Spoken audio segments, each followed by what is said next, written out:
New York Giants select Deonte Banks, cornerback from Maryland, in the first round. Now, interestingly enough, they trade up one spot from 25 to 24, a trade made with the Jacksonville Jaguars, and in exchange, the Giants traded a 5th and 7th round pick. The 5th round pick being their own pick. The 7th round pick was originally from the Ben Bredesen Baltimore Raven trade. So the Giants went into the day with 10 draft picks. They leave with 8.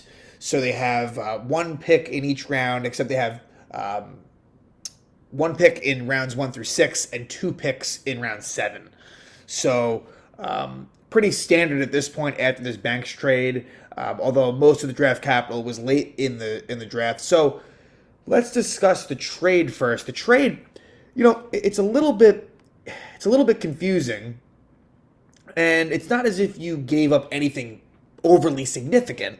I mean, certainly the 7th round pick, definitely not. The 5th round pick, probably inconsequential as well. But, I guess they wanted to be totally sure that they got Banks because, I don't know. I guess you'd have to think that there might have been some discussions in place with the Jacksonville Jaguars, other teams that were talking to Jacksonville. Although Joe Shane, after the fact, said that, there were discussions already made earlier in the day.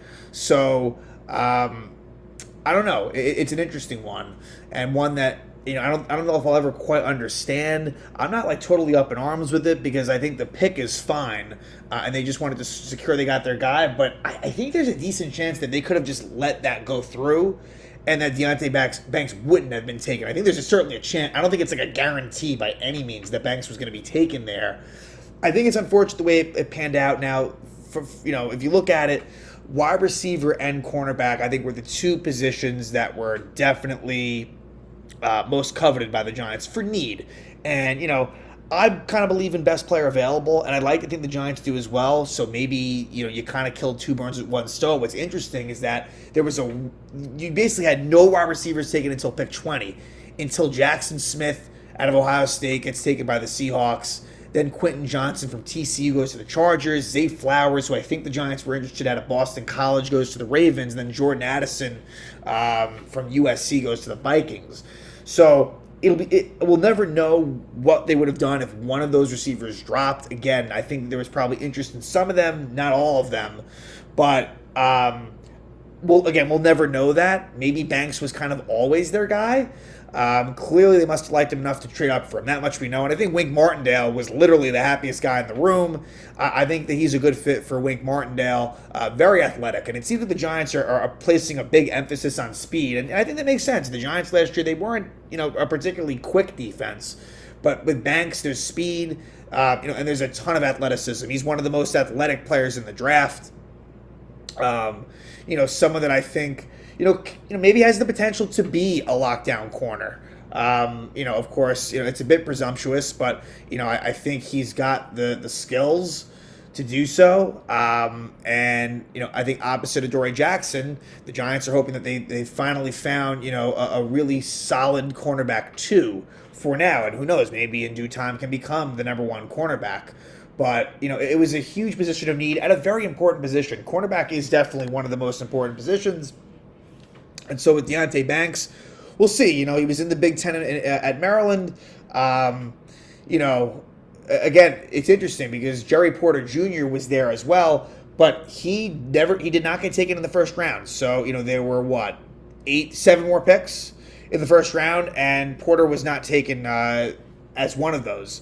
So, on the one hand, you could have thought of it as well. If you like both of them, you don't trade up. And if somehow they take Banks or they take Porter, you get the other guy. But clearly it wasn't thought of that way, and I guess it's kind of proven out by the fact that Porter has dropped as far as he did. Because at that point, those were kind of seen as the two top corners, and a lot of people had Porter ahead of Banks. I mean, it kind of depends where you looked, but Deonte Banks is where they end up going with, who they end up going with. And, again, I have no real problem with the pick. Can I say that I know much about these players? No. Especially considering where we are at in the draft. This is the first time in quite some time the Giants have been picking in the 20s. So, certainly not as high profile. And, look, it would have been fun to have a Zay Flowers. I was kind of hoping for that. But at the same time, this is fine. And now, looking ahead to tomorrow, rounds 2 and 3, I actually think the biggest thing might be interior offensive line. As much as wide receiver is a need, I was kind of hoping you can get like a number one type wide receiver. Now, as you shift to day two, those aren't, the Giants do have a lot of depth at wide receiver, whereas like with interior offensive line, there's really not a whole lot there at all. So to me, that's the biggest need. So I want to come away with an offensive lineman tomorrow, definitely. And then the other pick, yeah, would I like receiver? Yes, but like, hey, edge. I definitely think the Giants can still improve at edge. And don't be surprised if the Giants take another cornerback. I am seeing multiple cornerbacks, or at least multiple players in the secondary, I think are going to be taken in this draft. So we'll see. Will the Giants maybe do another trade up? Might they trade down? I think that we've seen that Joe Shane certainly isn't a trade to trade. And so, don't be surprised if that happens as well. The Giants picks, by the way, tomorrow, pick 57 and pick 89. So their own picks. Again, the Giants have a couple of compensatory picks. In the 5th, they have their compensatory pick, and then as well in the 7th. So, they have a compensatory pick actually in the 6th as well, right? No, sorry, the 6th round pick they got was in the Kadarius Toney trade. So in the 6th round, the Giants traded away a 6 for Keon Crossan, which kind of, in hindsight, and even then, kind of seems crazy. But they got a 6th round pick in the Kadarius Toney Kansas City Chief trade. So that's why they have a pick in each round, and then 2 in that 7th round. And the compensatory picks come in the 5th and the 7th. But again, the Giants, they trade up one spot from 25 to 24 with the Jacksonville Jaguars to grab cornerback Deonte Banks. And so now the Giants hope that they have a starting cornerback